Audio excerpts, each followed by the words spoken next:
Hello students, I hope everybody is good and healthy.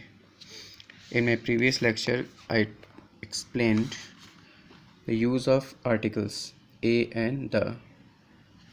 Today in this video, I am going to explain the demonstrative adjective this, that, these and those. Okay, I think you all are familiar of these demonstrative adjectives.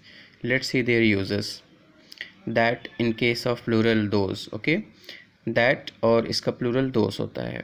Okay, so it is used to avoid the repetition of the preceding nouns. Okay, this, that and those का use noun की repetition को avoid करने के लिए हम करते हैं. जैसे for example, my vet is better than that of my friend. Our soldiers are better equipped than those of Pakistan. Okay, it refers to persons or things far from the speaker.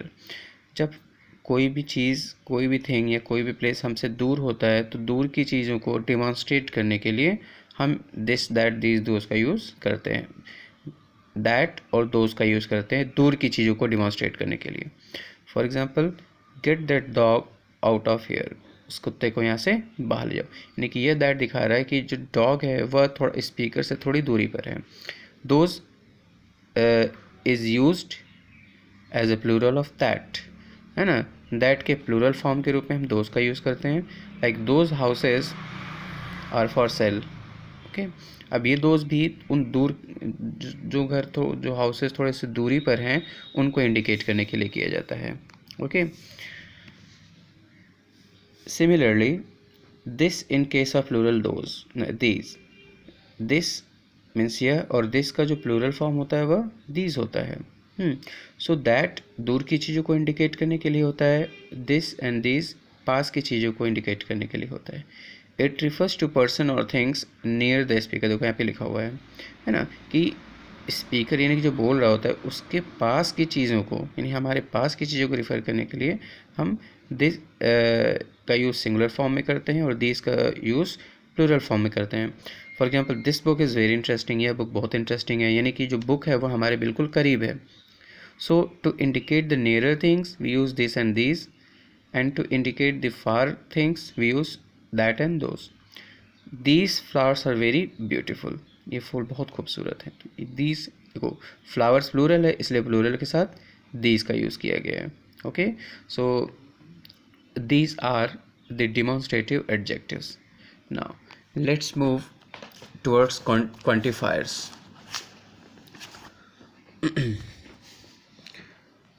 What are quantifiers? Some, many, a lot of and a few are examples of quantifiers. है ना, some हो गया, many है, a lot of, ये quantifiers के example होते हैं. Quantifiers can be used in affirmative sentences, affirmative questions, request और command, and both countable and uncountable nouns. मैंने कल बताया था कि क्वांटिफायर्स क्या होते हैं. Quantifiers are those adjectives, those kind of adjectives that gives और that reveals the amount. Okay, किसी भी नाउन की क्वांटिटी को जो शब्द किसी भी नाउन की क्वांटिटी को बताते हैं उसे हम क्वांटिफायर्स बोलते हैं. फॉर एग्जांपल, देखो यहाँ पे लिखा हुआ है there are some books on the desk. अच्छा, ये जो सम होता है, सम मीन्स कुछ, and some can be used for both countable and uncountable nouns. Some का यूज़ हम काउंटेबल नाउन के साथ भी करते हैं और अनकाउंटेबल नाउन के साथ भी करते हैं. ठीक है. Is got only a few dollars, right. Some, a few, much, बहुत ज़्यादा. How much money have you got, हाँ, large, more. So these are quantifiers. Okay, see this table. It will help you a lot in understanding the quantifiers and their uses. Only with uncountable nouns. देखो ये जो column है ये quantifier सिर्फ uncountable noun के साथ, यानी कि सिर्फ मटेरियल नाउन के साथ यूज़ होते हैं. A little, a bit of, a great deal of, a large amount of. For example, मैं एक एग्जाम्पल देते जाता हूँ. मान लो सुबह से एक ग्लास में थोड़ा सा पानी है तो हम कहेंगे कि there is a little water in the glass. Glass में थोड़ा सा पानी है, यानी अ लिटिल मीन्स बिल्कुल ज़रा सा. और पानी यानी कि वाटर वो क्या है, वो अनकाउंटेबल नाउन है। तो उस अनकाउंटेबल नाउन की क्वांटिटी को बताने के लिए कि वो कितना है, a large amount of water होगा तो हम लार्ज अमाउंट ऑफ लिखेंगे, थोड़ा सा अगर पानी होगा तो अ लिटिल लिखेंगे, राइट। अ बीट ऑफ, जैसे a bit of snow fell from the hemlock tree. See this only with countable nouns. अब इन क्वांटिफायर्स का यूज़ हम सिर्फ काउंटेबल नाउन के साथ करेंगे जिनकी गिनती की जा सकती है। फॉर एग्जांपल अ फ्यू, ऐसे कहेंगे there are a few boys in the class, class में कुछ लड़के हैं मतलब बहुत कम। अ फ्यू रिफर्स कि बहुत ज़्यादा कम। A number of, several, a great number of, a large number of. So these quantifiers can be used only with countable nouns. But see this one with both countable and uncountable noun. अब ये जो quantifiers हैं ये दोनों countable और uncountable noun के साथ use किए जा सकते हैं, जैसे no, none, not many, some, all, any, a lot of, lots of, plenty of, है ना। These quantifiers can be used for both countable and uncountable nouns. Now let's move. Uses of quantifiers are as follows, है ना। ये बेटा बहुत important है और बहुत ही ध्यान से आप इसे समझिएगा। Use of few, a few, little, a little, ठीक है ना। Few, a few, the few. Few emphasizes the lack of something. Few कब हम यूज़ करेंगे, जब किसी चीज़ की लैक होती है, किसी चीज़ की कमी होती है, बहुत ही कमी होती है। There are few sweets left in the jar, यानी जार में बहुत ही कम मिठाइयाँ बची हैं, मतलब फ्यू मीन्स नगण्य, मतलब बिल्कुल भी नहीं, समझ रहे हो ना। We should be careful not to eat them too, है ना, quickly because they are almost finished, समझ रहे हो, इनको बिल्कुल ख़त्म होने वाली होती हैं। तो जब कोई भी किसी भी चीज़ की क्वांटिटी बिल्कुल नहीं हो, है ना, तो वहाँ पे हम फ्यू का यूज़ करेंगे। A few emphasize that something still remains. अच्छा, अ फ्यू का मतलब क्या होता है कि थोड़ा सा तो ज़रूर है, कुछ न कुछ है। We still have a few minutes left before the class, अभी भी क्लास में कुछ मिनट हैं, यानी कि ये अ फ्यू दिखाता है कि कुछ मिनट तो ज़रूर हैं, ठीक है ना। सो फ्यू बिल्कुल भी जब कोई चीज़ एकदम ख़त्म हो चुकी होती है, और a few indicates that something must be there. तो ये तो काउंटेबल नाउन के साथ हो गए। अब यहाँ पे देख लो, little, a little and the little. Little emphasize the lack of something, same way little का यूज़ जब कोई चीज़ बिल्कुल नहीं हो तो उसके लिए हम लिटिल का यूज़ करते हैं, और लिटिल हमेशा अनकाउंटेबल नाउन के साथ यूज़ किया जाता है। जैसे we have little money, right, हमारे पास बिल्कुल पैसे नहीं हैं। We should be careful and use the money wisely because we don't have much, right? A little emphasize something still remains. A little means कुछ न कुछ तो ज़रूर है। There is a little ice cream left, who will eat? तो अभी भी थोड़ी सी आइसक्रीम बची हुई है, कौन खाएगा? So a little emphasize कि something still remains, okay?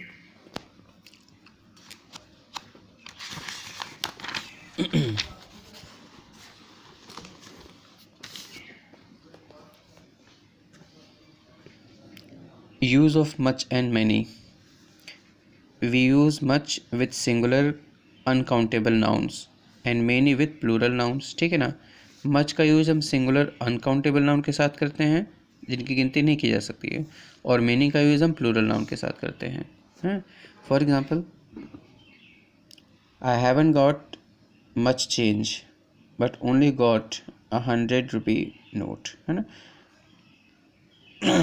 मेरे पास बहुत ज़्यादा चेंज तो मुझे नहीं मिला, लेकिन मेरे पास सिर्फ एक 100 रुपये नोट है। Are there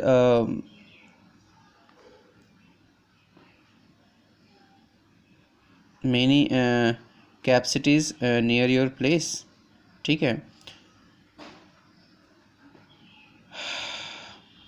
there are many, see the another example of much and many, है ना। There is much noise in the class, right. अब यहाँ पे देखो, मैं दूसरा एग्जाम्पल देके समझा रहा हूँ मच और मैनी का। There is much noise in the class, class में बहुत शोर हो रहा है, यानी कि वो जो शोर हो रहा है, जो नॉइज़ है, उसकी क्वांटिटी बताई जा रही है बहुत ज़्यादा। बहुत ज़्यादा के सेंस में हम मच का यूज़ करते हैं। और जो वो साउंड है वह क्या है, अनकाउंटेबल नाउन है ना। On the other hand many, वो हम प्लूरल फॉर्म यूज़ करेंगे जिनको काउंट किया जा सकता है, like there are many boys playing in the field. हाँ, तो many refers the plural which can be counted. लिखे पे इंट्रोगेटिव सेंटेंसेस में भी यूज़ किया जा सकता है ना। नेक्स्ट देखते हैं third, use of more, less and fever. Comparative determiners होते हैं ये सब है ना, इनका यूज़ जो होता है हम कंपैरेटिव डिग्री में करते हैं मोस्टली। वी यूज़ मोर और less before singular uncountable nouns by adding than after it, or for an additional or lesser quantity of something. For example, I do more work than Suresh. ठीक है ना, ये देखो मैं सुरेश से ज़्यादा काम करता हूँ, तो मोर यहाँ पे more is used as a comparative in a comparative form. ठीक है ना, यहाँ पे इसके बाद दैन का यूज़ भी करते हैं, तो कंपैरेटिव डिग्री में दैन का यूज़ भी करते हैं, यानी मैं सुरेश से ज़्यादा काम करता हूँ। और जो वर्क है वह क्या है, वह अनकाउंटेबल नाउन है। ठीक है ना, तो more work. Please give me some more salad. Satish does less work than me. बहुत ज़्यादा के लिए हम मोर करते हैं और बहुत कम के लिए हम क्या करते हैं, कम के सेंस में हम लेस का यूज़ करते हैं। Satish does less work than मी, सतीश मुझसे कम काम करता है। मोर इंडिकेट्स मतलब कोई भी चीज़ की क्वांटिटी जब ज़्यादा हो, और लेस जब किसी चीज़ की क्वांटिटी कम हो।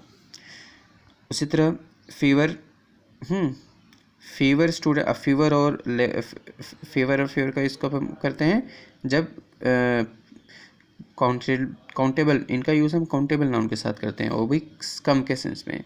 Fever students succeeded in passing the last year.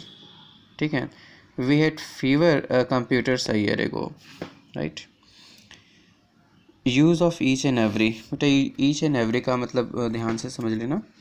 Each और एवरी का मतलब होता है प्रत्येक, और ईच का मतलब होता है प्रत्येक, और एवरी का मतलब होता है हर एक। हाँ, each is use for 2 persons, यहाँ पे देखो साफ साफ लिखा हुआ है, वी यूज़ ईच फॉर 2 और more than 2 items and every for more than 2 items। ठीक है ना, ईच का यूज़ हम सिर्फ 2 के बीच के लिए करते हैं, और एवरी का यूज़ हम मोर देन 2 के लिए करते हैं। जैसे each of the 2 boys has one a prize, उन दोनों बच्चों में से प्रत्येक बच्चे ने प्राइज़ जीत लिया। एवरी, अब यहाँ पे सिर्फ 2 बॉयज़ हैं, तो 2 के लिए सिर्फ 2 बॉयज़ में से हर एक को डिस्ट्रीब्यूट करने के लिए हम ईच का यूज़ करेंगे। Every student in the school is present today, class में आज हर बच्चा प्रेजेंट है, यानी कि जो बच्चों की संख्या क्लास में वह 2 से ज़्यादा है, और उन सभी में से हम मतलब प्रत्येक को इंडिकेट करने के लिए हम एवरी का यूज़ करते हैं। क्लियर हो गया, each is use for 2 and every is use for more than 2। So students, today I will wind up my lecture है ना, till here, use of each and every। ठीक है, and in my next lecture I will finish up all the remaining parts।